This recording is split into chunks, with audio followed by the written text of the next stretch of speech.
All right, welcome back, everybody, to our second speaker of day 2 of the TraderLion conference. We're super excited to have you guys here, and I'm honored to bring on my next guest, Jim Roppel, hedge fund manager, also of growstockmentor.com. Jim, always a pleasure to have you on and to speak with you, and welcome.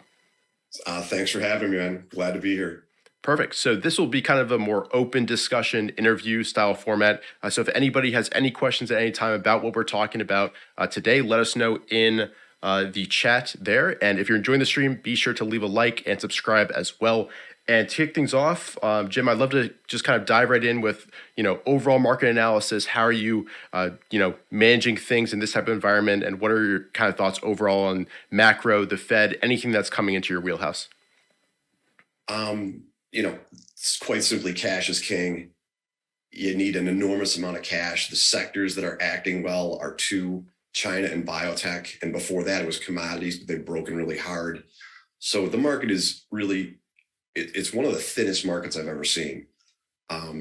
It's a pretty serious, this is not a pullback in an uptrend where, you might need a follow through day to right the ship. This is a bear market, and it's a severe bear market. It's not garden variety. This environment we're in has more wild cards than I've ever seen. War, famine leads to civil unrest. When commodity prices of food, now they've broken, but there's a shortage of food in the world. And we had this Arab Spring where the Middle East went crazy. Dictators were, ousted. So we can see a lot of political risk. We have a major election coming, which with the divided country is a big deal that can affect the attitude of the whole populace. The sanctions on Russia, it's uncertain what the consequences may be. And with the Fed raising rates, we could have a currency crisis. I'm very interested in the currency markets.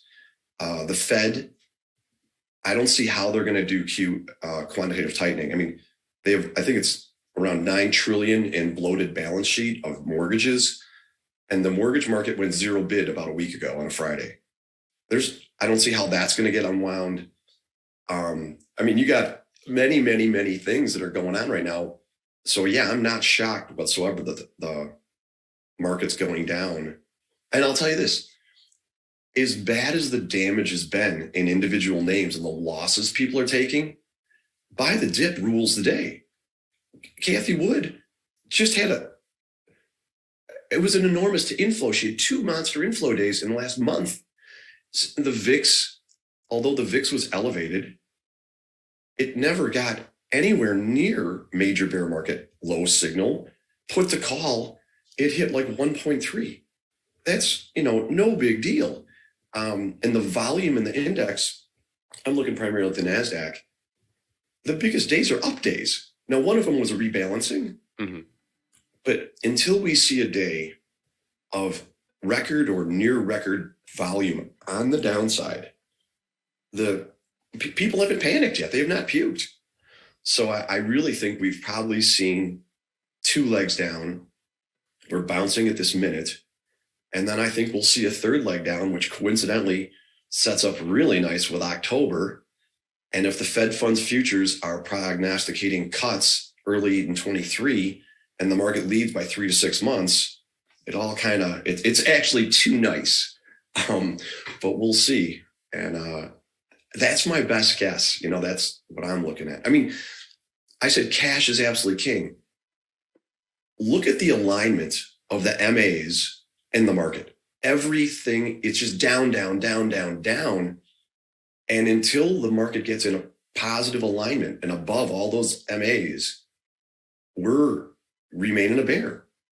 So how about I give you a 20-minute answer to a 30-second question. No, that's perfect, though. It kind of sets the stage, and we will be definitely talking about a lot more optimistic stuff today. We're going to cover, how to find the next leaders finally coming out of this correction, as well as, going through an example of Baidu that you traded way back when. So it's not all going to be doom and gloom today. But Jim, I'd love to kind of hear your thoughts on, how should retail and individual traders be managing things? You mentioned high levels of cash. What else can they do to, make sure that they protect both their confidence and their stake as well during this time? Well, that's critical. You're confidence is as important as anything else. If you know, and when you're when everyone is streaky, okay, people get hot and cold. And when you're hot, your confidence is raging. I mean, the best answer, if I ask you a question, who's the best portfolio manager in the world? Who do you answer? I'd say Stan Druckenmiller. You say Richard Moglen. Oh, Richard Moglen. That's your answer. Jim Roppel.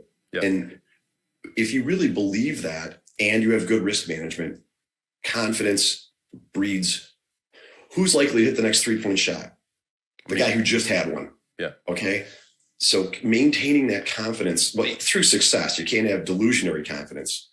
And then unfortunately for me, a lot of times when the bull ends, my hubris is off the rails. And then, we'll have a follow through day. I'll completely overcommit to it. And then it'll fail right away, which is, we've had 5 or 6 of them.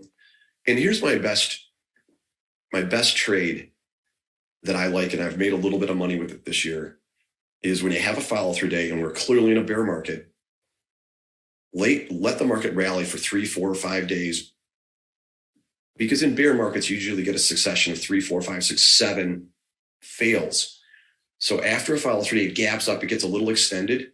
Watch for your first churning or distribution day and just short the market. I mean, indexes is what I like to do. And I've done pretty well with that. Although I'm down single digits, mid single digits for the year.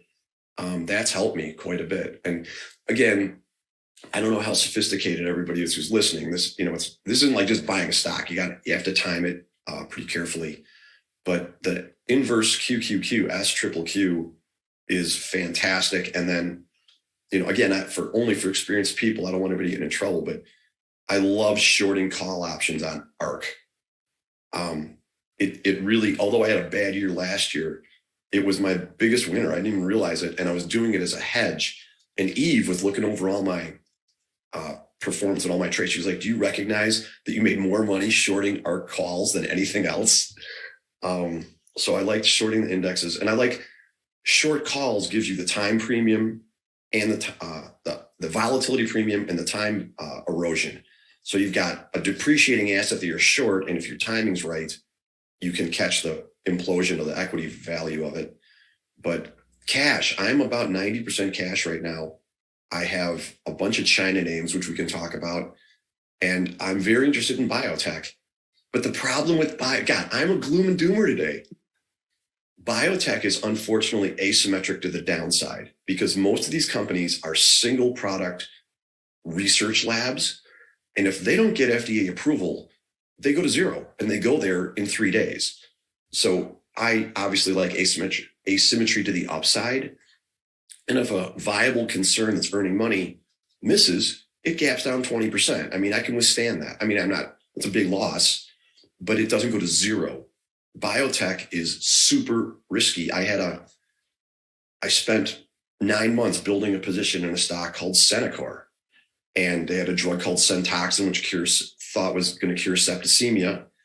And the oddest thing, the FDA review committee approves it, and it goes from like 18 to 60.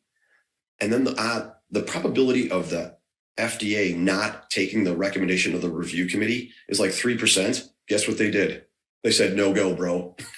And the stock blew up, So single stock, when you have one product that's too significant of a company and that goes bad, you're roadkill. But the group is red hot.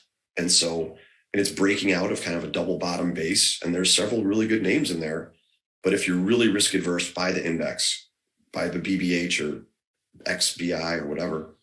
Yeah. So there's another 20-minute answer for you. No, that's good. And, given, the overall conditions that we're in a longer term downtrend, how are you handling position sizes right now? Or is it lower than average, or are you handling it like normal? It's super, super, super low. I literally was taking like some 1% positions. Now the Chinese names are working, so I've built those up a little bit to like 5 or 6 maybe, or maybe 4 or 5. I'm not sure. I have 2 or 3 of them. But, paying attention to your streak is going to tell you your position size. Mm-hmm. In the 2000 bear market, I had 13 losers in a row, and I wasn't quite connected with position sizing so well back then. But I was smart enough to just stay out after a while.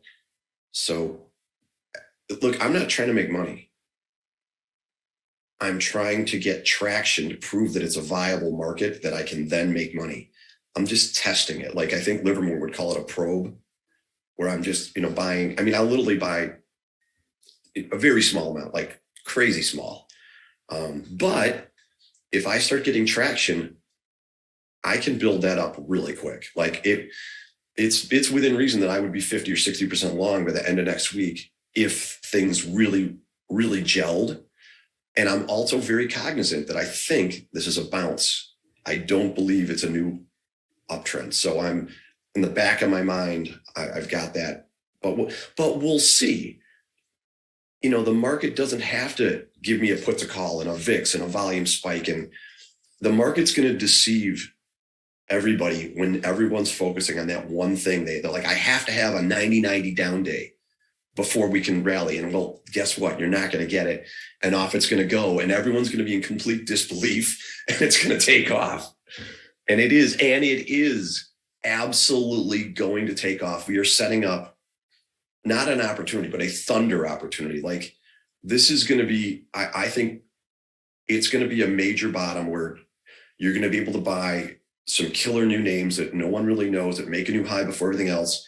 And you're going to be able to hang on to them for 2 or 3 years and make 5, 6, 8x. If you get the right name, but that's what we're setting up for. It's again, this is no garden variety bear. This is the real deal. This is the one where we're going to lose all these DraftKings guys who got a stimulus check and went to Robinhood. We're going to wipe all of them out. They're going to be gone. We're going to lose a whole decade of new investors. They're going to get whipped out. And unfortunately, I don't think this is going to end until they are blown out. And I see no signs of them out yet. Perfect. And Jim, I wanted to hear a little bit more about how the actions of the Fed and what they are doing come into, how you trade and how you invest, and what you specifically look for and what maybe you're looking for to indicate a shift that they're becoming a little bit more dovish and that could lead to the new uptrend.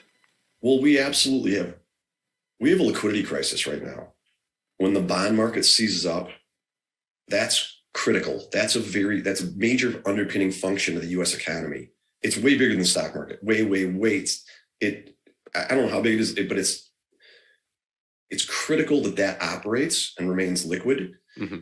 And Buffett says, you see who doesn't have a swimsuit on when the tide goes out. That's when you get a long-term credit, a WorldCom, an Enron. And we've seen that in crypto. The liquidity crisis broke crypto. And then that Three Arrows fund, listen, I would back up. Almost every major disaster starts with too much debt. Whether you're a corporation and you have too many bonds, too much loans, or you're an individual and you're too levered up. When cycles change and rates rise and there's a liquidity shortage, that's when the bodies float to the surface. And if the Fed, the unintended consequences of these sanctions on Russia, which oddly, the ruble's higher now than before the invasion, in case you didn't know, but the capital controls they're trying to put in there could really cause a currency crisis. And so when cash is dear, let me back up. What I'm trying to say is crypto's had its Enron moment. Mm-hmm. The equity market has not. We have not. People are talking bearish, and sentiment bear bull is negative, more bears than bulls, but the buy the dippers are running the show. So there's a disconnect, and that's going to have to I would like to see that. I think there's going to be how about this? There's a 90% chance, 10% chance we don't get it, but I don't think the market's going to let these guys off. They're just not. Gambling doesn't pay in the market. Who said it? Don't confuse brains with a bull market. Everybody's a rock star in the bull market, but how many people can keep it? Right. Most cannot. I was a retail stockbroker for 15 years. And when other brokers would blow out, I'd get their book and I'd look at all the positions they had for these customers. I'm like, 95% of these people are losing money. You don't get away with that. The market doesn't let foolishness, over trading, not cutting your losses, buy the dip. The market roots all those guys out in the end. They're not markets.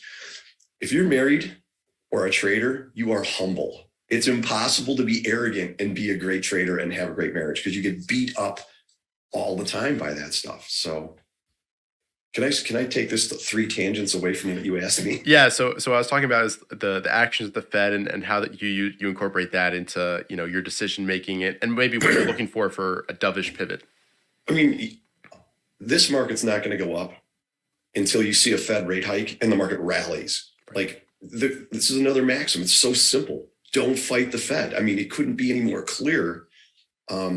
We're in a major bear market because of Fed tightening. And until that reverses, the market's going to have to see through these rate hikes. So the market will start to rally probably before the last hike, but something's got to change. It's not something material is going to have to change. And listen, capitalism is the solution for this problem. I mean, the market's going to figure it out. The free market rules. It's perfectly counterbalancing and allocating, and the market's going to right the ships one way or another. The market's going to figure it out. It's a beautifully well-oiled machine as long as the bond market doesn't seize up. Perfect. And what are some metrics that you look at to determine kind of the strength of the economy, or just some important metrics that you're watching pretty closely that can give you an indication about how things are doing? Well, the market itself, the equity market, is the most forward-leading indicator. Mm-hmm. And when you have Procter and Gamble and Heinz and Hormel and all these stocks that have like a 1% dividend and 2% earnings growth making the new high list, there's your leading indicator. Now, when you see biotech start to bubble up, that's a green shoot. And like China, after a huge bear market, in some sectors 70%, and it's also the U.S. market doesn't have duration of a bear. It's too short. It's very short. Mm-hmm. China has the duration. They have the drawdown, so they qualify. I'm looking I want to see action like I'm seeing in China here in a more broad fashion.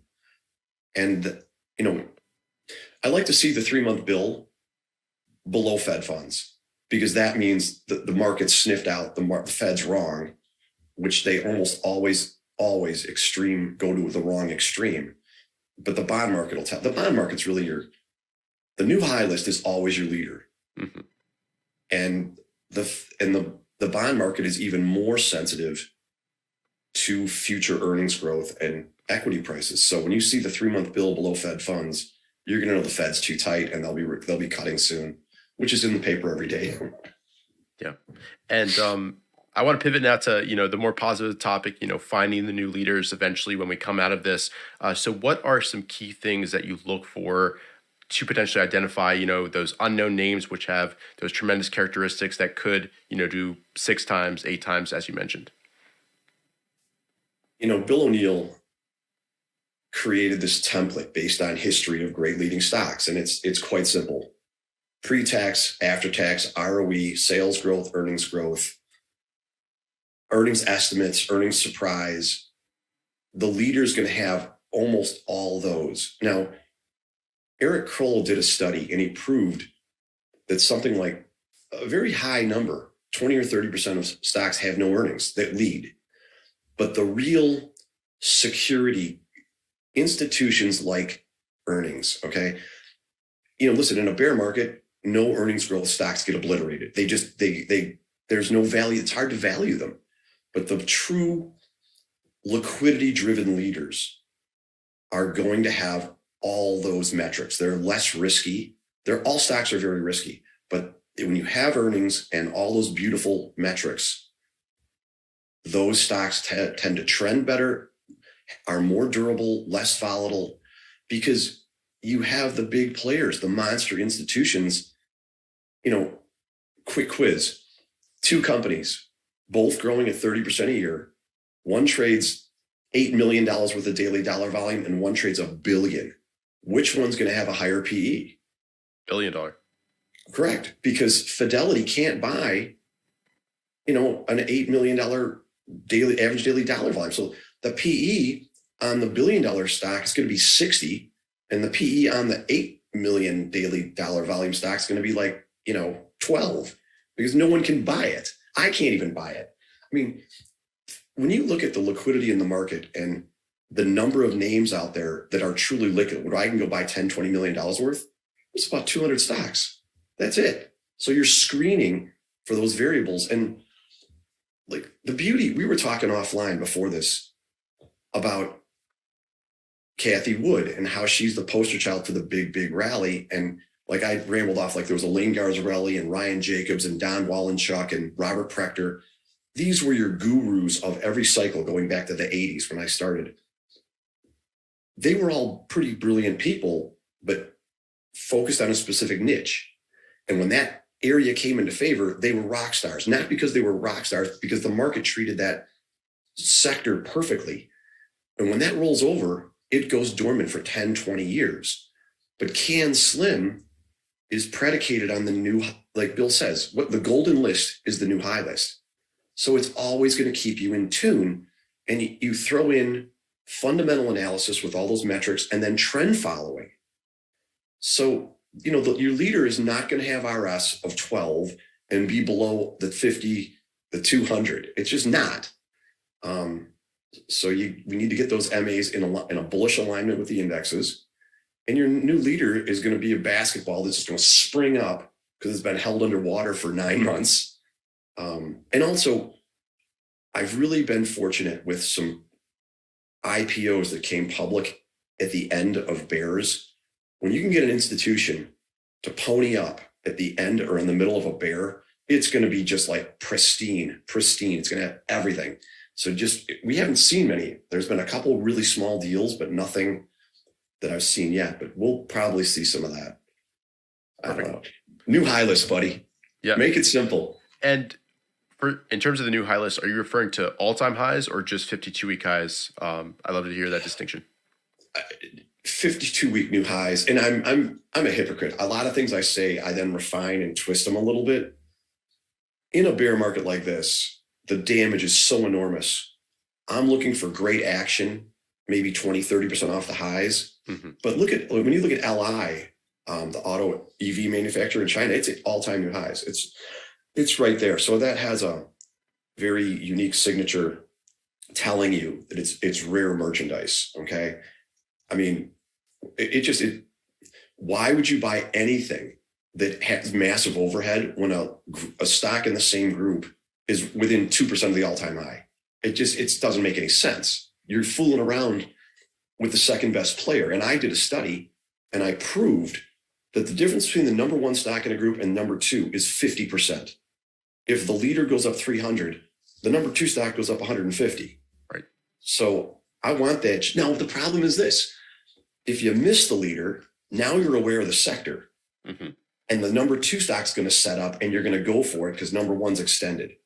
And I do have a stock right now that is like number two because that situation exactly happened. But I think if Bill was here, he'd say, you're going to have to find a way in, whether you're going to take the added risk and you're going to load up at a 2 weeks tight or a pullback to the 50. When you identify the monster, Bill always had him. I would talk to him and invariably he would be in the very best 2 or 3 names of the whole market. Well, nobody gets all those names at the perfect place. They sneak up on you, you miss them. I mean, even Bill missed them. No question about it. But he ended up working his way in. Mm-hmm.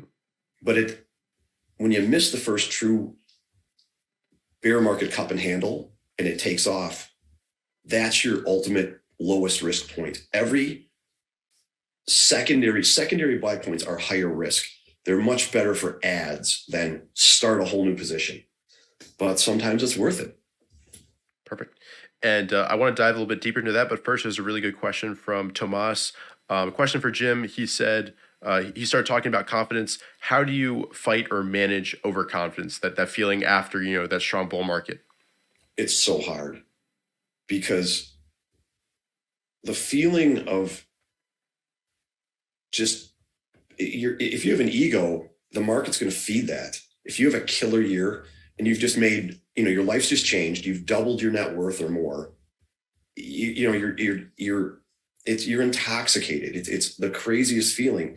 And you'd think that after you've done it for 30 years that you'd be like, signal, Charles Harris said, he bought his Porsche, and he was, when your net worth just goes crazy, fighting it is, it's part experience, but I'm prone to it even now. Being humble. The bigger problem is, I think if you're really on and you sell climactic action and you enter a bear, you're going to have follow through days. And if your hubris is raging, you're going to completely overcommit to that follow through day. And then you're going to get stopped out really hard. That, I do go to a shrink. I used to go once a week for like 10 years. And I now go, I get the tune up like once a month. Being in touch, having somebody who's maybe not in the market to keep you grounded. Like my wife says, I don't compliment you or praise you when you kill it. She's like, your ego is so big, I'm here to pop it. That's literally what she says. And so it kind of keeps you on track. If the money is too dear to you, if you value that money because you want to buy something, you're kind of in it. Maybe those are the people. I was that guy. I probably still am sometimes. That's when you're going to get in trouble. If you're in the market for the right reasons, if you're not in the market to prove to the world you're great, you're less likely to succumb to that euphoria. Mm-hmm. John Wooden wrote a book, and I'm going to paraphrase. He says, when my team has a win, I don't let them gloat for more than a day. And when they lose, I don't let them wallow in sadness for more. It's a day. Just, don't get too euphoric or too down. And I think probably I'm on the wrong path here. Most people out there probably right now are really down, mm-hmm. and you should be up, because the opportunity that's boiling under the surface, it's like a volcano, man. It's going to blow its lid off. You're going to see when this ends. Well, let me back up. The Fed will not be there in this recovery. So I don't think you're going to have that V bottom. But the leaders, you're going to see a dozen stocks go up 20, 25% in a week. And they're going to go 50% in a month. That's another signal that the market's turned positive. You only need to catch, how many times in your life do you need to catch a 50, 100% gainer and using margin? Like how many in your life? How many Blackberries do you need? How many rims do you need before you just have more money than you can really use? That's where we're headed. We're probably going to have the odds of another leg down. Or if I'm wrong and this really gets ugly and we have maybe several, which is not unthinkable, when this ends, that spring is just crushed down. It's like a giant truck spring, and it's just going to release. And it's hard to see it. Like everyone's got tunnel vision. I'm down for the year. There's a war. The Fed's raising rates. There's all these horrible things. And that's exactly when the market's going to take off. And that's why I love China. Everybody says, their accounting's fraudulent. You got Kyle Bass screaming from the rooftops that, it's a rogue regime. They're authoritarian. They're literally communists. And I have a ton of respect for Kyle Bass. He's a billionaire and he's a brilliant mind, but the trend disagrees with him. Okay. So I don't care if I have a multi-billionaire telling me that this is the worst idea in the world. You'd have to be crazy to own China. When the trend turns up, I'm following the market. Kyle Bass is one guy, very influential, very smart, but the market says the opposite. And I'm going with that. Perfect. And coming back to, separating that distinction between the leader and, the silver medal in the group, I'd love to hear you talk about the distinction and how you determine what is the leader and what are overall groups that are leading as well. I think that'd be awesome.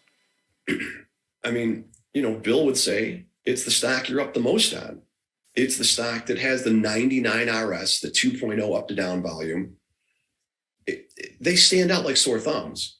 It's not hard to find them. It's hard to commit to them because they're going to be extended. It's hard to be patient. most people will find it and they'll be like, oh, it's a lock. It's going to go up 200%. They'll buy it extended. And they're going to get whipped out in 20 minutes or worse. They won't cut their loss, which is the biggest rookie mistake of all time. It's not hard to find them. Any jackass can screen. It's how do you handle what you find?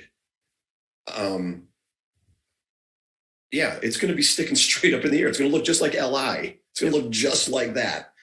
I'm trying to answer your question with an answer a little cavalier, but it's obvious which ones they are. It's where's the best, lowest risk entry point, and not getting FOMO and just saying, oh, it's so strong. It's a 99 RS. It's a lock. It's going to pull back at that point. But like LI, it's theoretically flagging here. It's not unthinkable that, and so how often do you see a legit high tide flag? Once a year? They're super duper rare, but I don't know if I answered that exactly the way you wanted. No, I think that makes sense. And I want to ask you, because I think this is really important, because you mentioned, getting shaken out here. So once you've determined, a potential monster stock, what can you do to make sure you manage it correctly? Because I think that's something that takes a little bit of time and experience to deal with, and probably getting shaken out of a few times before you really understand what you've got to do. So how do you manage a monster stock? Well, most people aren't running a fund, and I'm trying to put fairly big, even though my fund is super small, it's a couple hundred, it doesn't matter. I'm taking positions that are so big. They're as big as most big mutual funds. And so I'll buy it and it'll pull back a little bit and I'll get whipped out of a little bit, like, down 3%, I'll trim it out, it'll come back up again and I'll buy more. And I'm building this position until the pressure comes off and it can just take off. But we're in a choppy moment here.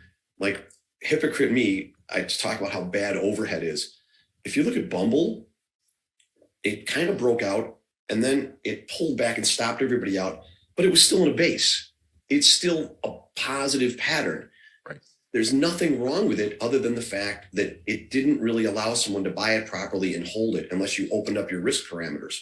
So now you have a stock, you bought it, you got stopped out, and it still looks really good. You just have to you're working around it. In this market where the market's really ugly, it's not allowing stocks to just take off and rip. So you're stuck in this choppy, slightly uptrending new leader area. And the simple answer, I could have answered this one sentence, you got to work around your position. It's so much easier when you guys are buying 1,000 shares or whatever, your 100 shares or 500 or 10,000 even. You can just go buy it and just stop out really quick. But when you're lugging around, anybody out there who's running just your own account has the most significant advantage. Size kills performance. Every manager, even Peter Lynch, his best performance was all when the fund was way smaller. As soon as it got to like $1 billion, it's like an Olympic athlete running around with cinder blocks on his leg. You're lugging around all this money. It's a huge advantage to be running your own account. And here's another thing. When you're running your own account, you don't have to, answer to anybody. They don't understand. What are you doing, selling this stock you just bought 2 days ago or 20 minutes ago? They think you're crazy and they don't understand. I have to bring this up. The Fed made risk management, great risk managers look stupid because the market would roll over 3, 4, 5%, 6, 7%. And all the people who had great risk management, who were going to be in the game for the rest of their lives, they started trimming and getting out. And all of a sudden the Fed had come in and just turned things straight back up. Now the guy who retired from some big company with $2 million and he bought the S&P, he's out fishing. He's out, hanging with his grandkids. He has no clue because the market just saved his ass and it just went straight up. So those guys, now that the Fed is not going to be at the back of this market, we're going to have real digestions. And those people who just set it and forget it, they're going to get killed. Okay. Risk management has made brilliant fund managers look stupid for 15 years. And I think the Fed has learned its lesson. From 1982, when Volcker broke inflation, the Fed was very, very vigilant on inflation. The Fed was a tight Fed. And then as things changed, they got looser and looser and looser. And now we're 3 or 4 Fed presidents past, and they forgot about that, and they let inflation get way out of control. The pendulum just went completely to the other side. Well, guess what? When the Fed eventually kills this inflation, they'll remain tight for the balance of my life. They'll remain tight for 20, 30 years, and they'll screw it up down the road. They'll forget the lesson. But the point I'm trying to make is risk management is going to become it's always job one for me, but it's going to be effective. Yeah. Perfect. And coming back to kind of, finding those next leaders, I want to hear your thoughts on kind of focusing on new stocks like IPOs that are just forming out their primary base. Is that really where your focus is? The newer names that maybe came public, then got hit pretty hard, during this bear market, and then are starting to kind of show some type of bottoming action and maybe could lead? Or is it more on you're just casting a wide net and whatever meets your screens and meets your criteria, that's what you're looking at? So here's the thing. I don't look for IPOs. I'm being a complete hypocrite. If I notice one that's brand new and it comes out in a bear market, that throws up a green flag. I'm watching that. But in general, if you're screening for leading variables, whether it's a 200-year-old company that changed their product or a company that was founded 2 years ago, it's going to come up on the screen. You don't have to look for IPOs. They're just going to show up on the screens. The screens are going to pull up all the IPOs that are worthy of your time. And then I've been in some of the biggest IPOs ever, not because I was looking for them, but because they met the criteria. Right now it's far more important to focus on process more than ever in a bear. I'm not saying you should get lackadaisical in a bull market, but when the wind's at your sails, it's going to kind of save you. In a bear market, if your process isn't like razor sharp, you're going to get pummeled. So if you're just focusing on process, you're running your screens, you've got your position size right, or you're just waiting for the upturn, focus on your process, stay aligned with those MAs and the new high list, and you're going to be good to go. That's a 20-minute answer too. I don't look for IPOs very much. Perfect. But when I do see one that's profitable, and Bill told me, he's like, I had this stock and I had triple-digit sales and earnings, and he goes, Jim, when you have triple-digit sales and earnings, you cannot sell that name until it meaningfully breaks the 50-day. And he wrote it out all on a chart because I screwed something up really bad. And he hand wrote all these notes on it. And he said, you sold it before it broke the 50. This is a 30-minute answer to just focus on your screens and on your process, and you're going to catch these leaders. But that's the easy part. Again, I'm going back to what I said before. It's your mental game. And how do you handle these things? And the biggest issue right now is cutting your losses. But the biggest issue is going to become FOMO, because they're going to come. You're going to have a dozen stocks that are going to look like LI when the real bottom's in, and you're not going to know. Another problem is there's probably going to be so many powerful names that you're going to have to do a lot of research to really figure out which one's market. The TAM is the biggest. It's the best with the best management. You're going to have to. How about this? Stock envy. How much stock envy do you have right now? You envious over 1 or 2? Well, we need to be envious over 30. That's going to be, when there's so many names ripping that you don't know which one's the leader, that's a signal. How about this? Are you making money? Has the last 3, 4, 5 names you bought shown you a profit right away? Anybody can screen, but it takes time and experience to handle these names properly, to get positioned. And here's the thing. A lot of people have been scared, but we haven't had the duration. A lot of people have not been worn out yet. In the end, people are going to give up. They're going to go whatever other hobby is going to be. I'll be there. Every bull cycle that starts up, I'm going to be there. Today's Sunday, and I don't have a lot of great info for you because I didn't do my 3 or 4 hours of chart work yet, but I was upstairs showering to do this. I go, God, how many Sundays have I missed of doing the 3, 4 hours of chart work since 1987? How many? And I'm like, I'll bet you it's like 4 or 5. So just that's staying in the game, knowing it's easy to quit when you don't have confidence, or the market hasn't proven to work for you yet. So staying in the game, staying patient, knowing that the turn is coming, and having confidence. But it's kind of sometimes hard to have confidence if you're new and you haven't had a great up cycle yet. So staying in the game, bud. Perfect. And say we do have, one more leg down or a few more legs down. What will the kind of leading stocks, how will they act, the ones that are developing when we've got those legs down? Are you looking for, what kind of signs of relative strength are you looking for if we do see another downturn?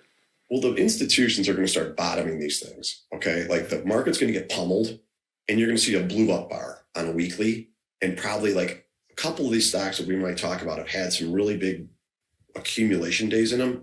Mm-hmm. You'll just see the stock might not be going up, but it won't go down anymore. It'll close up just like 50 cents for the week. And there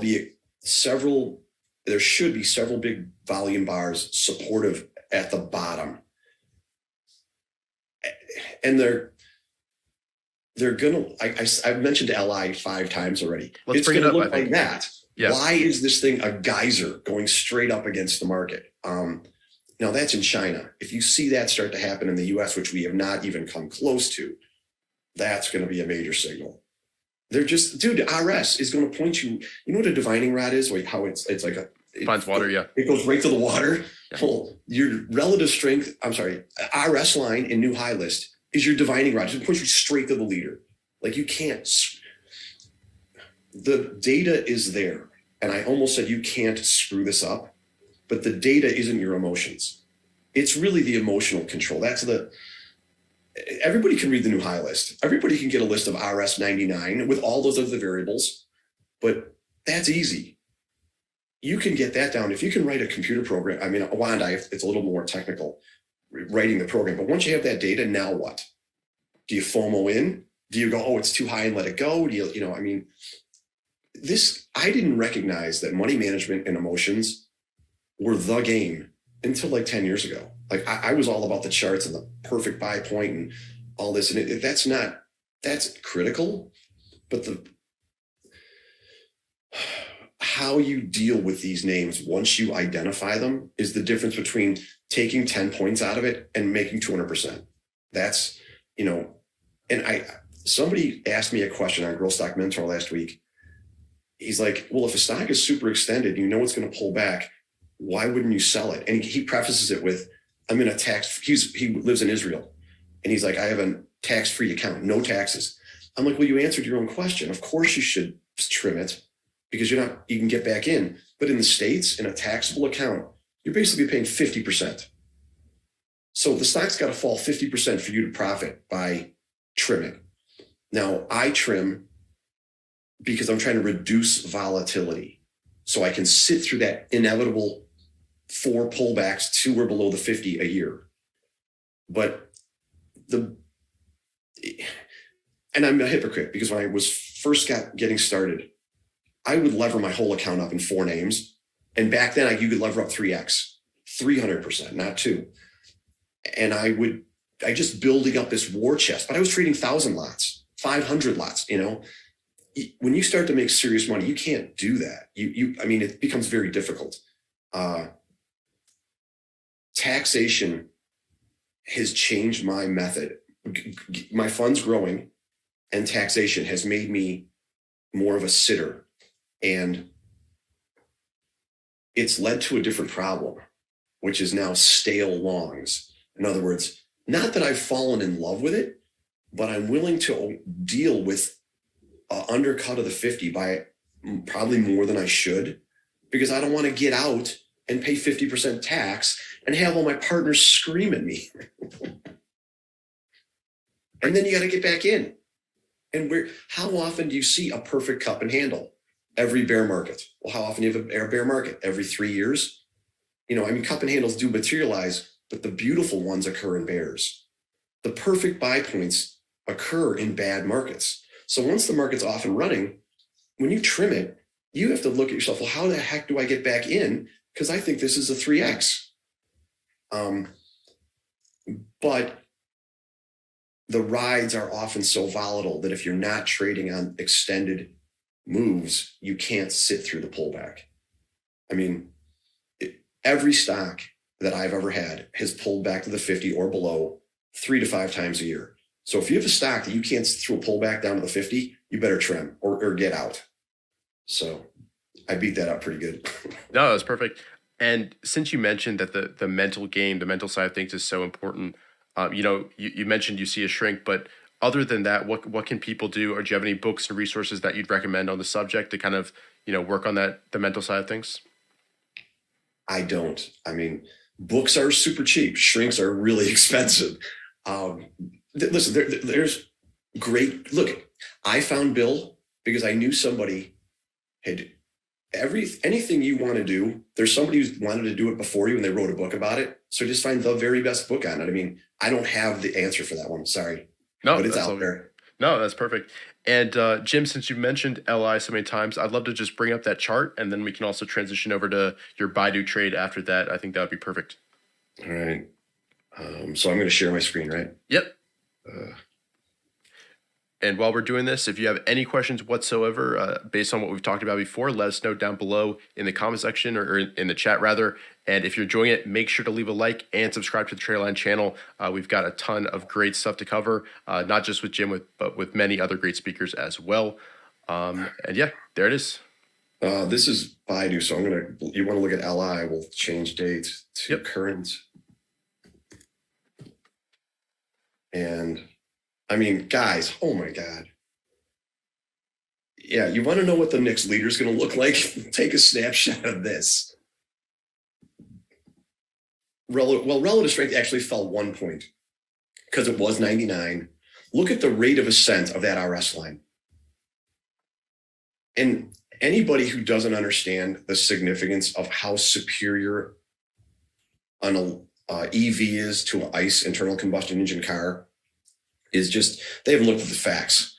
Okay. Now, I bought a car not that long ago, and my ego needed that Mercedes logo on the hood. Like, I knew the Tesla was the better vehicle, but at least I knew it.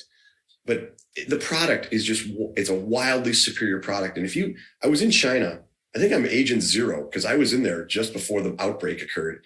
And I was stunned. The roads there are 5 wide aside. And I'm not talking about a highway. I'm talking about the middle of a city. And there's no noise. You hear the biggest noise you hear are the whirring of the tires on the street, because the mopeds or the scooters and the cars are mostly electric. It's quiet. It's just and they figured it out way before us. But okay, look at the earnings and sales on the bottom. 333% earnings growth on 176% sales growth. Lower left-hand corner down here, they beat by 200% last quarter. Look, these numbers, they're estimating a loss of 3 cents this year. Analysts are almost always behind the curve. I remember I had a stock, I think it was called 4 Systems, or whatever it was, this is a million years ago. And it estimated that they were going to earn, say, 35 cents the next year. Well, they earned $1.35. When these companies are ramping and they're going through these extreme, hockey stick curves, the numbers are way off usually. Management up here owns 48% of this thing. Okay. They're not going to screw up they might, but at least they're aligned with you. And look at this stock. Okay. And then look at this. You notice any difference? Okay. This is what your average stock in the market looks like. I mean, here, let's just pull this up. I mean, this is so obvious what's going on here. This is what your average stock looks like. That's the broad measure of the whole NASDAQ. And then look at this. Any questions? What more? This is it. This is the basketball that's exploding up under the water before the market's turned. But if you look at FXI, it's turned up. You have, higher lows. This is you could say this is cup-ish. I don't love this right here, but that is a shakeout for sure. People got shaken out in there. And here, listen, I have to show you this. Okay, this is not a guaranteed easy trade. This is the commercial paper market in China. Now, right here is when we had a global liquidity crisis due to C-19. And when this occurred, people were like, oh my God, China's commercial paper market is completely seized up. Well, if this is completely seized up, what's this? Right, this is one of those wild cards that I did not discuss. China's leverage in their system, depending on how you measure it and who's quoting it, it's like 8 or 10x the US's leverage. It's probably the most leveraged economy in the world, certainly of the majors. This is telling you there's a major problem there. But the other side of things is, how do you explain the market doing this? This is my biggest position right here, DQ. The stocks, what I'm trying to say is, what you think is a correlation may have been a correlation, but it may not be in the future. A lot of people who have insider information lose money in the market, even though they have forward information that no one else has, because stocks or equity markets move differently than you expect. Just because the commercial paper market's going bad, the equity market is in gear. And we can look at this really quick. The metrics. First of all, you have very nice accumulation. It's not crazy perfect like LI. There's more overhead with this one as well. For sure. Yeah. Absolutely. But they beat, look, 18.7% beat is a healthy beat. It's not 200%, but sales growth, 400%, earnings growth, 524, estimates this year, 118% growth. Up to down volume, 1.9.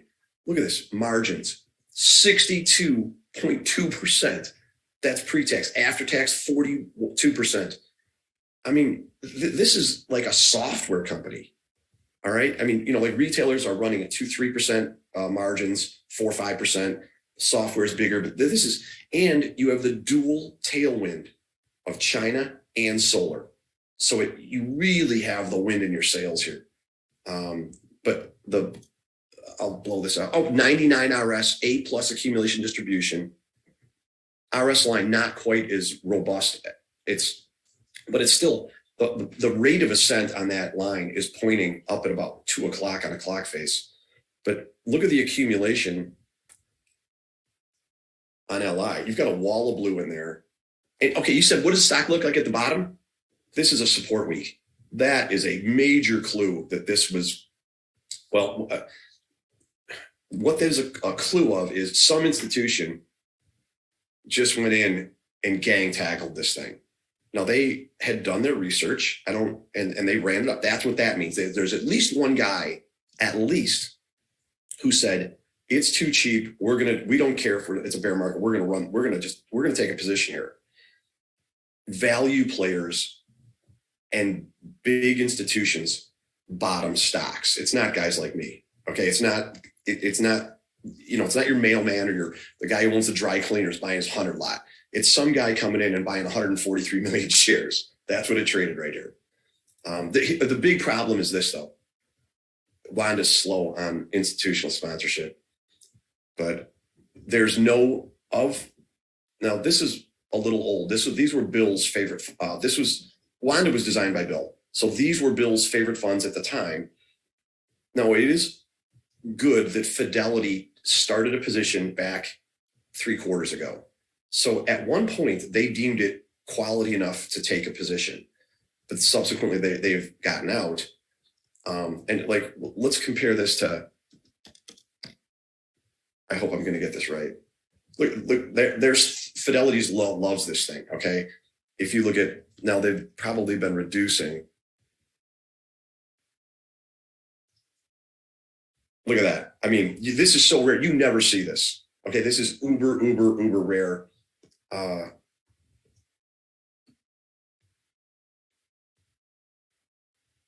These are your Wall Street darlings. Okay. This is sky high earnings growth with liquidity. You're always going to find these. And why is that so valuable? Well, when somebody wants to come out and dump 2 million shares Fidelity steps up and says, we'll take it. They just open their arms like a breadbasket and they soak it up. You buy a stock and there's no institutions in there and somebody comes in to sell 5% all, 3% all the shares, stock's going down 50%. There's nobody there. So anyway, we're looking at LI. Just take a picture of that. And listen, it's not a lock. You have to take a risk. But I've been building my position in this thing. And I will stay after this. If this thing crosses that 40, 50 or whatever that is, I'll buy some more right over this high. And by the time it crosses 42 or 41.70 or whatever, I'll just add the last 20, 30% and hopefully off it'll go. But this, because I'm raving about this, don't go buy this tomorrow, okay? And don't think you can't cut your losses. Anything can really go sideways. So how'd I do? Yeah, that's perfect. And I want to ask you if there's kind of any sister stocks that you're watching that, contribute, obviously you want to focus on the leader, but, add conviction that the theme is working pretty well. XPEV, I think NEO. These are both auto manufacturers.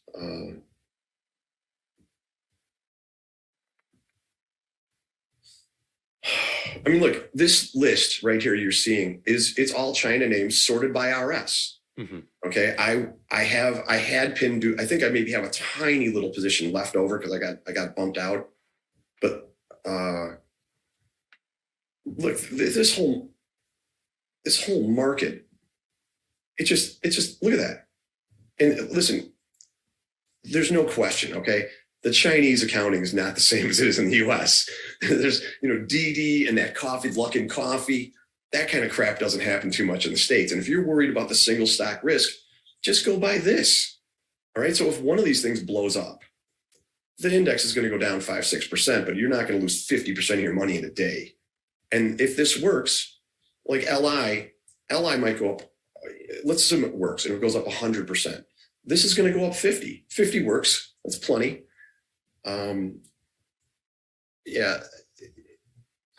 Here's the thing. Everybody, this is a Wall Street darling. This stock will be talked about for 10 years. There's no reason that Tesla could not go dormant while earnings continue to ramp and the stock doesn't do a thing for 5 years. It's absolutely entirely possible. History says it happens all the time. This is one of the rarest stocks I've ever been involved in. The fact that you had a 40% pullback after an unbelievable climax run, and then it sets up again and then blows out again. This is one of the most unique stock I've ever seen in 30 years. The odds of another one of these in my life is we'll probably see one or two in the next 30 years. But why is Tesla RS52 and at the bottom of a base? This is your new name. And don't think for 1 second, BlackBerry, RIM invented the BlackBerry. Apple, I think they had a phone, but they didn't incorporate the iPod into it yet. BlackBerry was one of the best stocks I ever had. And along comes Apple and just crushes them. Now, there was a period where they moved together for a year or two, but in the end, the innovator, the developer of the market, doesn't necessarily control it forever. There's an up, like in cryptocurrency. I am not convinced that the leading crypto platform is even a coin yet. It might be a bunch of kids in a college dorm, and they're going to come out with this much better protocol that's going to destroy Ethereum. I think Bitcoin's kind of here to stay. But the point I'm trying to make is follow the strength. Don't get stuck in a name that you think is controlling the market when this upstart called Li Auto comes out and like, well, what about Tesla? Yeah, well, what about BlackBerry? So, yeah, no, I think that's fantastic. And I'd be curious to hear, on the biotech side of things, what are a few of your top ideas and what's your top idea in that space as well? I like Halo a lot. Here's your market. Okay. So you kind of have Bill was kind of a marketer salesman. So to make it easy for people to understand, he called bases names. He gave them titles. what it is a digestion area with a shakeout. This is a double, he called this, well, double bottom's been around for a million years, but you just had this double bottom with this handling area and then a breakout. You could call it a glob of price that respected a specific area. This is super unusual. I mean, the relative strength is only 36, but let's, I mean, here, what is a new leader going to look like? It's going to look like this. I mean, this doesn't look like anything else in the market hardly. Now they're very erratic with their earnings, and I don't know the fundamentals. Like, I don't know what their top new drug is, but listen, if I had to defer to either earnings or relative strength, it's going to be RS, because the analysts get the numbers wrong a lot and the stocks are looking way forward. So even though they're only looking for 5% growth this year, it's expected to be 37 next year, but the stock's looking way forward here. This isn't happening because they're going to have 5% growth. This is happening because the market thinks something major is happening here. Harmony. Hold on.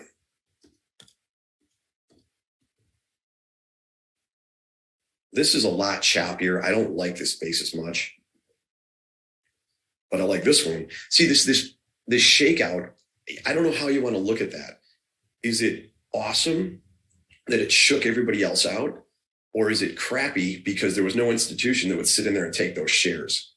Okay, I'm going to suggest this is not, I haven't looked, I'll probably be wrong, but let's see. Well, Fido had a super tiny little position a long time ago. I can assure you that if Fidelity wanted a position, they would not have let it go from 54 to 33. No chance. So my buddy Ryan Work pointed this out to me.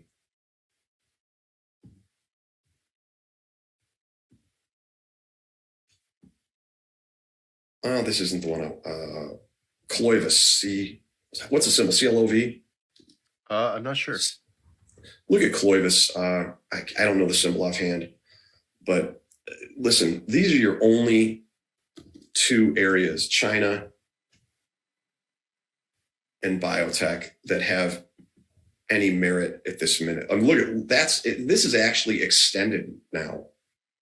I mean, this could pull back right to that black line and it's completely healthy. Right. Ideally, you'd like to see it move up to maybe 160 and then go dead tight and sideways.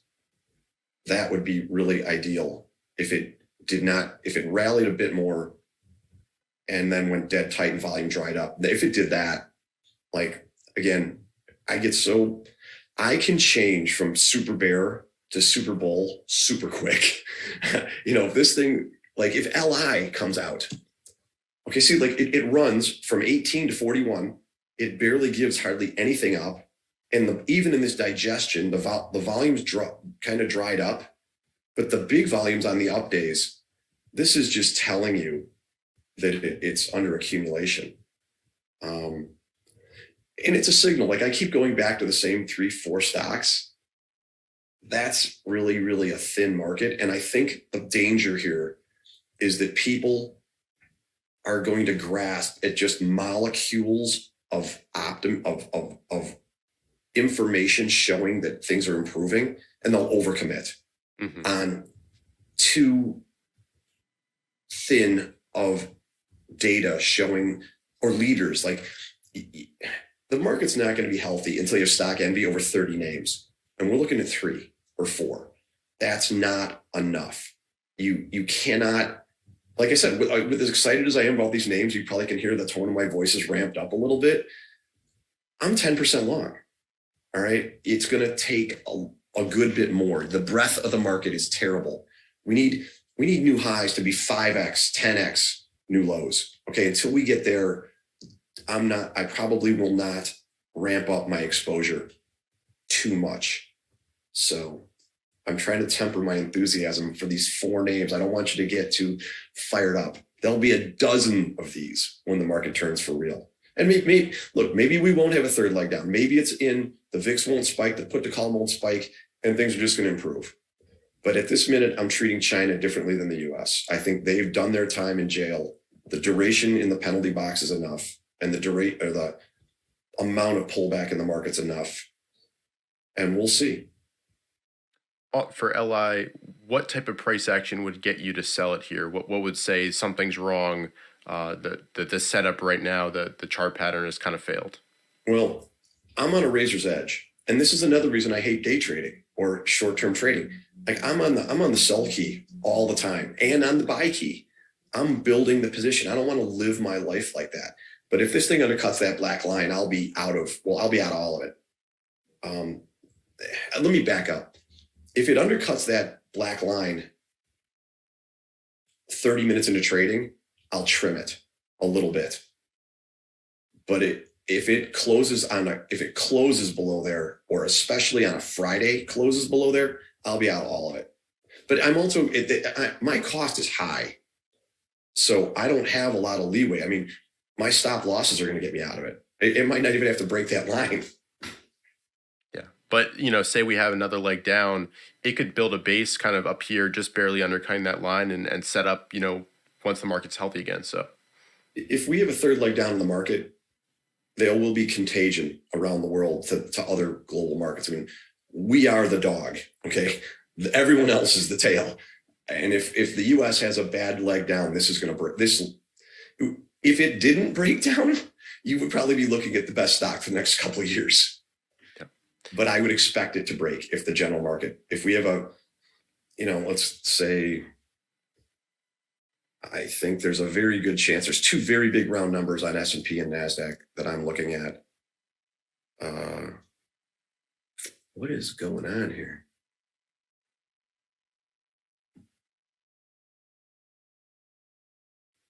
Oh, man. You guys, I don't know what's up. You looking just for SPX or? Yeah. Can you type it in? So odd. Do you know the O'Neill's? This is sorting peculiar. I don't get it at all. Oh, the O'Neill symbol? I'm not sure. Hold on. Do you know?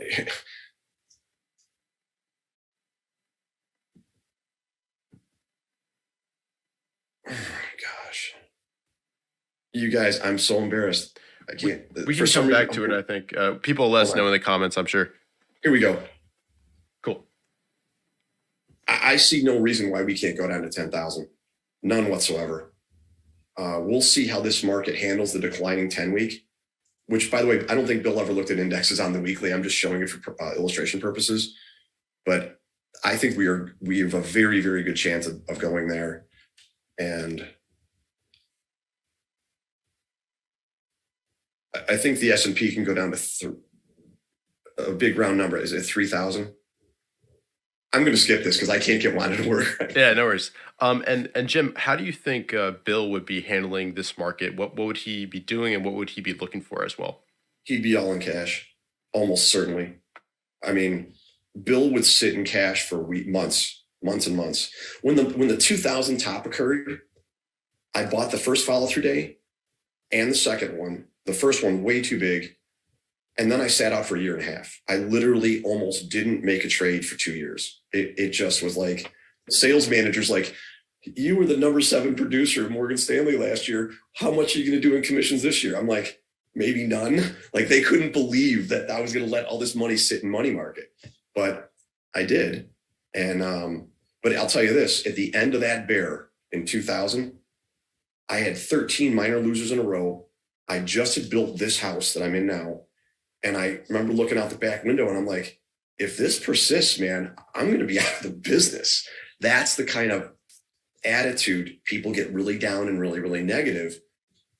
If you don't understand what follows a bear or a serious bear, it's super easy to let your psychology go really, really super negative. And there's almost always a problem that's occurring at that moment that will not be solved. The war will not be over. There's a chance Russia goes into, a very high chance Russia eventually goes into Poland, that the food shortages persist. That's not, once the food is destroyed, you can't grow that back for another season. The world's going to be a mess. It's going to be dark when this thing bottoms. And there's going to be, like, when the Iran-Iraq war occurred, the bombs start dropping we're entering a war, and the market takes off like a shot. Now you're watching TV, and like what, 500,000 Iraqis were killed, and the market's going straight up. It's totally incongruent. Oil went cuckoo up while the stock market went straight up at the same time. So there's going to be things that are going to stop you. Well, historically stop me from catching the bottom. And another thing, you don't have to catch the absolute bottom. And I was super late in getting in after C19. The market, I was like a month late, and I still had 100% year.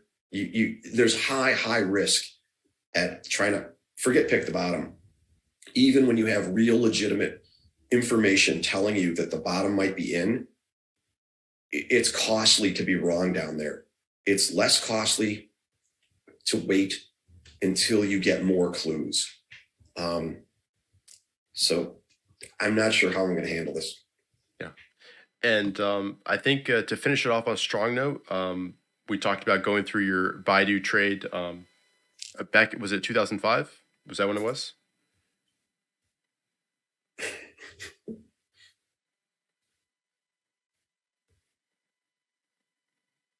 Sorry. Yeah, no problem. So we'll cover this trade, and while we're doing that, if you have any questions for Jim, drop them in the chat box right now. That'd be perfect. And make sure you leave a like and subscribe to the channel. We've got a bunch of great stuff coming very soon. So yeah, looking forward to covering this trade, Jim. Let's see how this works. Sorry, you had it all set up and then we switched it off. Let me back this thing up.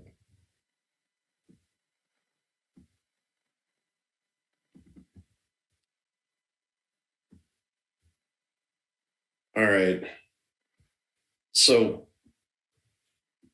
Baidu, when it came public,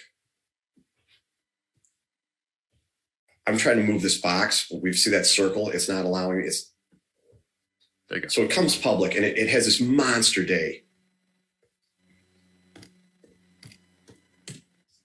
And I was just riveted to it. Like, I was fascinated by that move.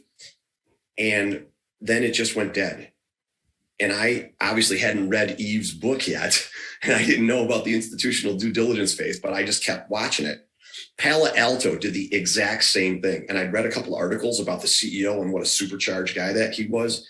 And the whole thing was coming about very much like this. What I realized was there's 1.6 or 8 billion people in China, but something like when Baidu came out, 30 million people a day were coming online, or 30 million a week or something. And let me just, oh man. The government, well, I'm talking about down. I just kept following this, all right? And the government, in the desire to keep the public in the dark, banned Google, or they censored Google. And Google's, their credo is do no harm, do no evil. So they pulled out. So if you go to Google, the Chinese government rerouted you to Baidu.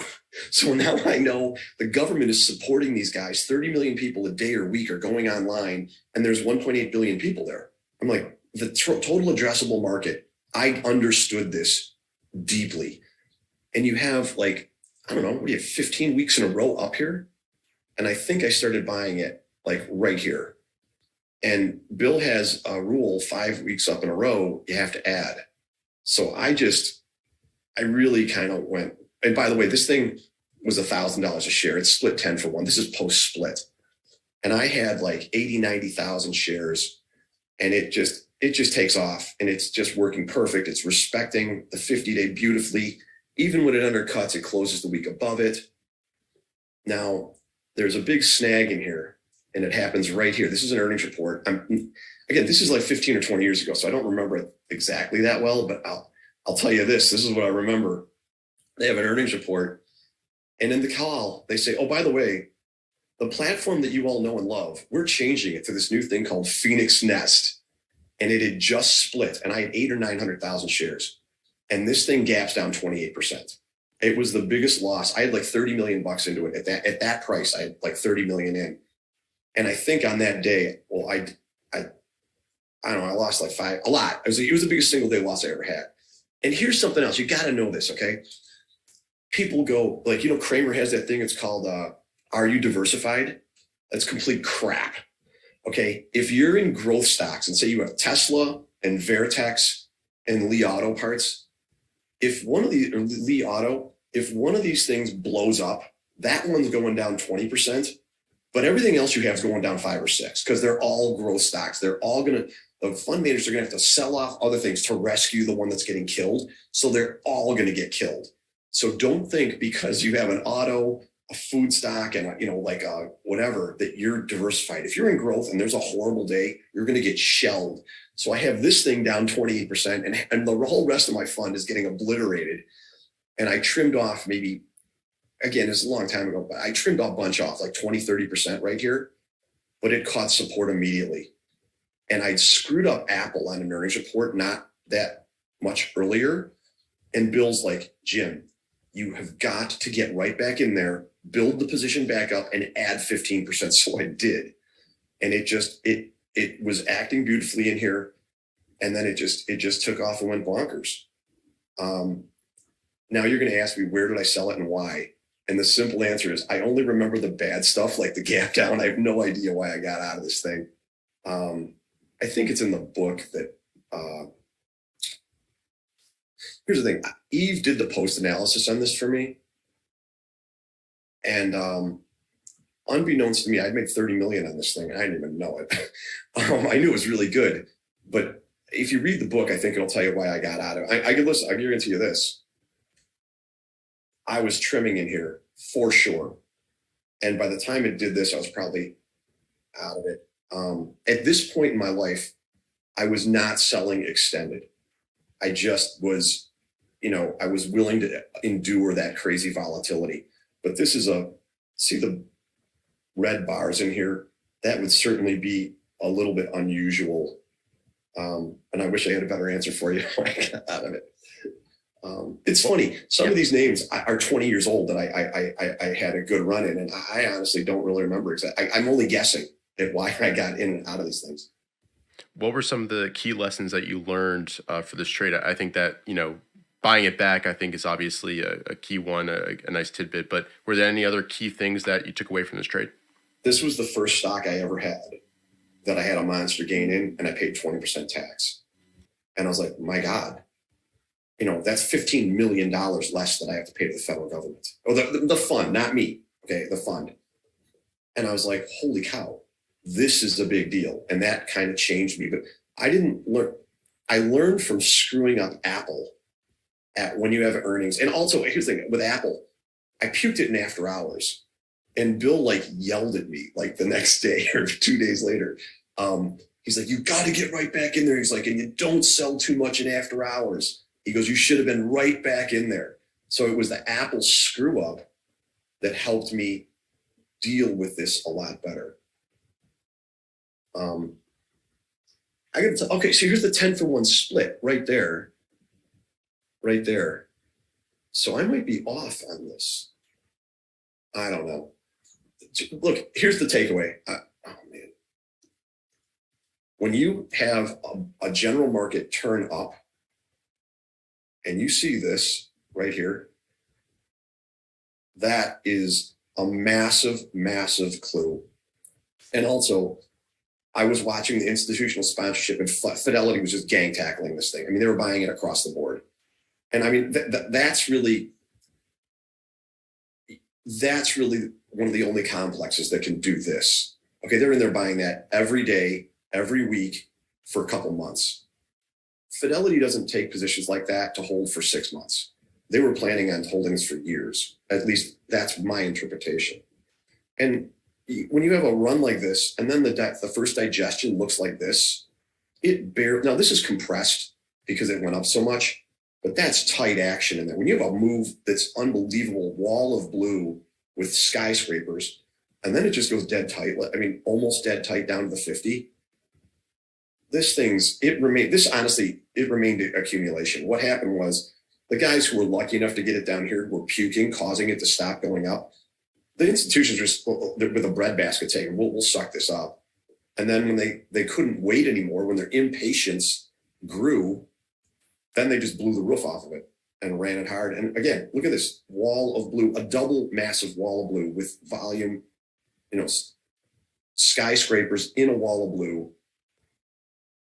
Now, this is a bad break, a really bad break. I would almost say for sure I was selling. So I don't have the records handy, but I guarantee I was selling right there. And but here's the thing.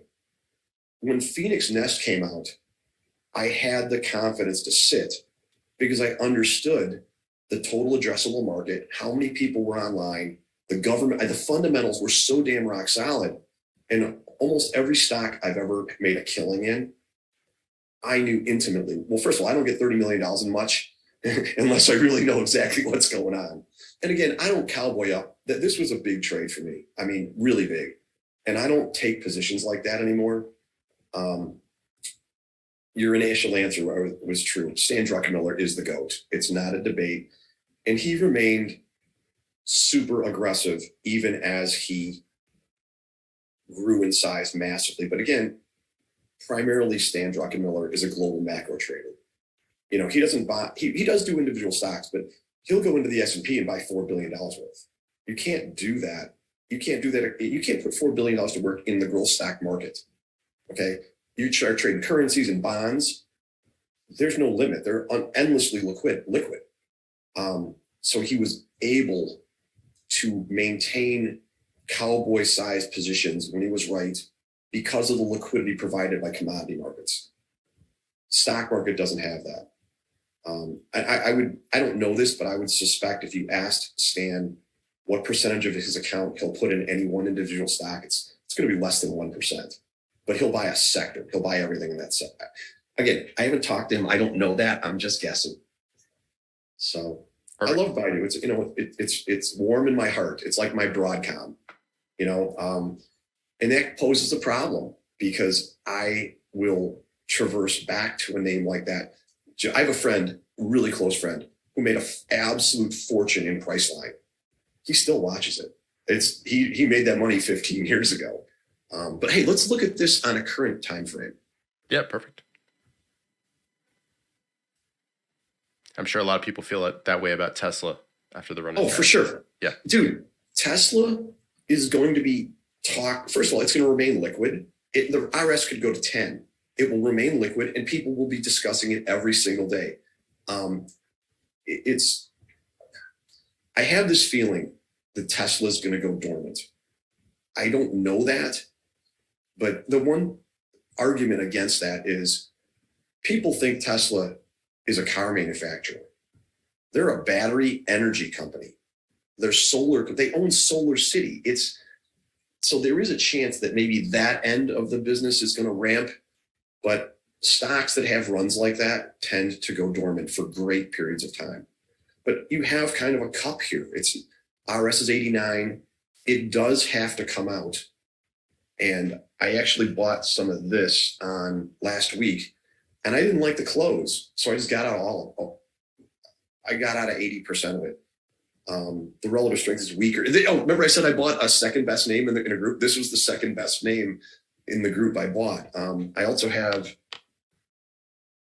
some of this. And although I got stopped out of a lot of it, it's still basing. It's still a very bullish pattern. So this is the problem posed by this market. I don't own Bumble. My associate Eve, I think, has some of this. So if you bought it right here, you certainly got stopped out right here. But it doesn't mean the chart is blown up. It immediately came back. You had this blue accumulation week right here. You see, the market is stuttering. It's not just the beach ball cannot come rocking out of the water. Like, you're not getting this. If the market was really healthy, you would get several names to do that, especially after the absolute hammering that these names have taken. Look at these weeklies. Look at these bars in here. Also, is it Whitney Hurd? Is she the CEO? I forget who's the CEO, but it's a celebrity, right? Yeah. Whitney Hurd. She went to SMU, lived in the same sorority house my daughter lives in. So anyway, Mr. Big, what do you got for me? Yeah, I've got, going back to, managing a winner, I think I've got a good question. What kind of separates a constructive pullback to the 50-day or even a little bit below that versus one that would raise red flags? And does it also depend like where in the run it occurs? Because maybe earlier ones, even if they're vicious, maybe they're treated differently than later down the road. So I mentioned about the relative strength line and a clock face. If a stock, like I showed you in Baidu, I went up huge and then it kind of went sideways to down. It's the rate of descent, the angle on a clock face. Is it going straight down? Like I sold SanDisk when it broke the 50-day because it just went straight down. It went down at 6 o'clock and the volume went to Mars. So it's volume and rate of descent. And in the descent, is it closing at the low of the day or the high, the low of the week or the high of the week or mid-range? Volume, because of quantitative easing, Bill was feverishly discussing volume all the time. It was one of his one of his top 2 indicators, or he really weighted volume massively. But the advent of quantitative easing changed the market. So fear remained in people's hearts. So when the market rolled, volume ripped. But because of QE, we would have stocks and indexes go up on lighter volume. It was that the historical correlation was broken by the Fed. So volume was less valuable of an indicator. But back to the pullback to the 50, how the volume materializes in the pullback is critical information. And the close of the week, and is it a sideways, like is it subtly going down like this, or is it going like a hot knife through butter? Is it going straight down? There's a problem when you see that, or a climax has occurred and it just people are getting out at any cost. The dumping. So I hope that's a good answer. Yeah, it's a good answer. And is that ultimately what usually gets you out of a stock you've been in for several earnings cycles? Is it a break at the 50 or a bad break? Yeah, a bad break. And I have another rule which is hard for me to follow sometimes, especially in crypto. When you make life-changing money, you can't let it go. So I might be more, I don't know, I've changed from being greedy to capture profits to more patient as I've aged. But a good rule for everybody, especially when you're just coming from like out of college and you make your first 100 grand or whatever that amount is, nailing them down is really important. So you might sell a stock that's just super extended because you made your first $100,000. Like it's really, really painful. I've taken a drawdown in crypto that's pretty significant. And it's really painful. Crypto is a super less liquid. It's a very different animal. It's a venture capital type thing. But the answer is I might get out of something. I might have gotten out of something when I was much younger on signals that were not uber strong, but on super strong signals, I've gotten out for sure. And I'll tell you, this is another thing. Don't make this mistake, which I made. Well, that's not true. There was a stock called, it was like a consulting firm in Chicago, Whitman Hart, and they get a takeover bid. And I go in the office, the thing's up like 30 or 35 points. And about an hour later, it's up 15 and then 5. I go, what's going on here? And I sell off a bunch of it. And I look and it's down 25 points from up 35 to down 25. And I just went and I just dumped every single share I had down in the hole. And a lot of people, I think most people will go, I can't sell it here. The damage is already done. Well, it went down to like the single digits. So when you have a climax and they really, really come unglued like that, and they're up big and then they're down, you slam that thing, you pound that bid, you just get out because it's over. 90% of the cases, it's over. It's not always over, but I'll take the 90% probability every time. Perfect. And just a few last questions here. What are some of your favorite lessons that William O'Neill taught you over the years? I already talked about one. I'll tell you this. What made me better was my losses, my stupidity, my accidents, my carelessness. I learned. The winners, it's like the Baidu. Where did I sell it? I have no idea. But where did I have a major problem? When that Phoenix nest, that's what you remember. That's where you learn how to deal with Apple. I learned that when it breaks in after hours badly, and you got to buy it back. I mean, that was one of the big lessons. I mean, look, there's two classes of mistakes. There's rookie mistakes, not cutting your losses, FOMO, over trading. Everybody should have that corrected in 6 months or a year. If you can't get past that in 6 months or a year, you're probably never going to be successful in the market. If you can't figure that out, that'll plague you for the rest of your life. Then there's the later mistakes, the psychological mistakes that pop up because of who you are, your life experiences.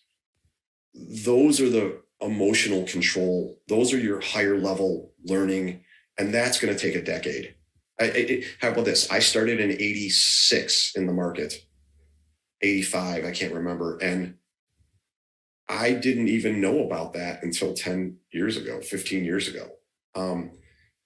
You never are going to be able to contain that monster in your head. You're always going to, it's almost like you need someone to be watching you, because no one is super self-aware enough to know that they're about to do something really dumb because they were bullied in 4th grade. Okay. I mean, but you will get better at it. And listen, money management controls your emotions for you. Being a trend follower and only trading when the markets are in line with the MAs in a positive fashion override your emotions. Cutting your losses at 357 overrides your emotions. It's the FOMO that buying extended is kind of a mid-level mistake after over trading and not kind of. FOMO is like, hey, I've been through a couple cycles, I've made a bunch of money, and now I'm king, and I see LI, and one day it's going to go up 20 points, and you're going to pile into the dead high, and you're going to get stopped out, and you might get greedy because you're overconfident. You might do it on margin and blow up 30% of your account in a day. I mean, honestly, I would never give money to somebody to manage unless they've blown themselves up 2 or 3 times and then had a 10-year string of greatness. Because until you've blown it, let me put it to you this way. Everybody who is crushing it long-term in the market got there because of the lessons they learned when they blew their account up.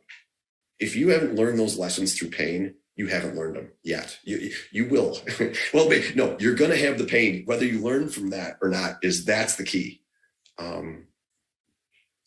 There's a long answer for that. Perfect. It's levels of mistakes, rookie mistakes or advanced mistakes. Great. And what's your favorite trading related or market related or, life related even quote that you think is really meaningful and helpful for traders out there? I'm going to do like a level 5 Bill monologue opening it up. America is the greatest country in the world. Don't let anyone tell you otherwise. American exceptionalism is real. It's because of our rules-based free market economy. The golden goose of capitalism will keep birthing Starbucks and Blackberries and Apples and Teslas and all these litany of names, going back 100 years to RCA, Record Company of America.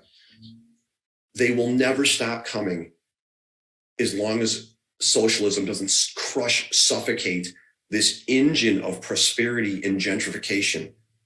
The world is a one-way road heading to the United States. No one's leaving the United States. I was driving home from a concert. The Uber driver was cruising me home last night. And I could tell, I said, where were you born? He told me, I go, why'd you come to America? I go, why didn't you go to Holland? I go, why didn't you go to another country? He's like, well, it's prosperity. for my children, the opportunity. I take a ton of Ubers. I really don't like to drive. Skip that. I ask every Uber driver, especially if I can tell they're not from the US, why did you come here? They all say this, nearly the same thing. It's the land of opportunity. Don't let these people on TV talk about the demise of America or the darker days of America. That's all bullshit. America's kicking ass all over the place. We've got some problems, but the golden goose of capitalism is going to straighten that out. The market's going to go to new highs. 3,000 people forsaked their citizenship last year. 3,000 people gave up and they went probably to Singapore for lower taxes. But 54 Latin Americans died in a tractor trailer last week coming to America. People are literally risking their lives to come here. These people in America who are fat and happy and talking negatively in their castles, on their mountains of money, are delusional. The road of people risking their lives coming to America is for a reason. People aren't doing that because they're making, bad ideas. They've weighed all the possibilities. And listen, the spring is being coiled. The golden goose of capitalism, alive and well under the surface. Elizabeth Warren is not going to be president. And here's another thing. Biden reminds me so much of Jimmy Carter. We had the hostages when Jimmy Carter was there. The Iranians were just like, Carter's weak. We'll do whatever we want. Reagan gets elected and they let the hostages go that day. Okay. Brittany Grimes would not be held in Russia if Trump was president or any strong leader. The war in Ukraine would never have happened if we had a strong leader who flat out said, Biden said, oh, do whatever you want. We are never going to put troops in. That's just like carte blanche. And after we screwed up the Afghanistan withdrawal, it was within weeks. Putin started militarizing the border and loading up, getting ready for an invasion. It was all because of weakness. Now, what followed Carter? Carter was horrible. He let the Russians expand. Study Carter and study Biden. And the pendulum is gone from crazy, crazy, horrible policy decisions. Oil. We are giving our worst enemies in the world, the people who absolutely hate us, billions and billions and billions and billions of dollars, yet we won't drill here and have the money come here. So these horrible decisions are going to usher in a very, very strong government, the opposite of what we had. And this isn't my opinion. Look at the futures market. Trump is a 40% probability of winning. DeSantis is a 20% probability. Biden's like 13. The number 2 candidate in the Republican Party could beat Biden right now. Now, if either one of Trump or DeSantis leave, it's going to go 60 to like 18%. The Republicans are going to take over the House and Senate, most likely, and the policies are going to change. And the markets look at what happened to the market when Reagan came in. Now, a lot of it was because of Volcker crushing inflation. But if you look at sectors of innovation on an O'Neill wall chart, 82 it's a demarcation line of exponential growth in technology and innovation that was stifled before that. And I think we're entering politically an environment like that. But even if we don't get that, the golden goose of capitalism is rocking. How about that, bud? Yeah, perfect. To send it off on a positive note, what can you say to kind of inspire people to be ready to catch those next batch of leaders whenever they come? Bill said it all the time. You absolutely cannot, never give up. You can do it. Everybody out there, I don't care if you're worth 50 million, you can make 200. If you have 10 grand, you can make 100 grand. The markets are there. Follow the rules. The system works. The system has worked for, going back to Darvis and Livermore. It's because the system is driven by emotions and new highs. The system works. Just be patient. Don't give up in despair. Don't get too negative. In my Ride the Wave plan, every Monday I do the video and I say, I'm a 1 on a scale of 1 to 10. The market's terrible, but I'm going to ratchet it up to 2 just to keep me slightly more optimistic. Don't always lean slightly bullish, prudently bullish. Good things happen when you're optimistic. I've never met a successful pessimist. There are no monuments to pessimists in the world anywhere. When you buy great stocks with kick-ass fundamentals, imperfect bases, don't be shocked when they go up 100%. That's what's supposed to happen. That's what's going to happen. And it's never going to stop unless the golden goose of capitalism is suffocated by socialism. Perfect. Leave it there. Jim, thank you so much for your time and going through everything. And I think a lot of people took away some very valuable piece of information here. So thank you so much once again. To everybody watching, I hope you're enjoying. Remember to leave a like down below and subscribe. We'll be right back. We'll have a lunch break and be back at 1 p.m. with Scotland talking about how to develop setups. I'm really looking forward to that. And over lunch, I'll be playing one of my interviews with Larry Williams, just so if you really want to learn more and you want even more than the conference is giving to you, you can go ahead and watch that. But other than that, we'll see you at 1 p.m. Eastern. Take care. I'll be right back.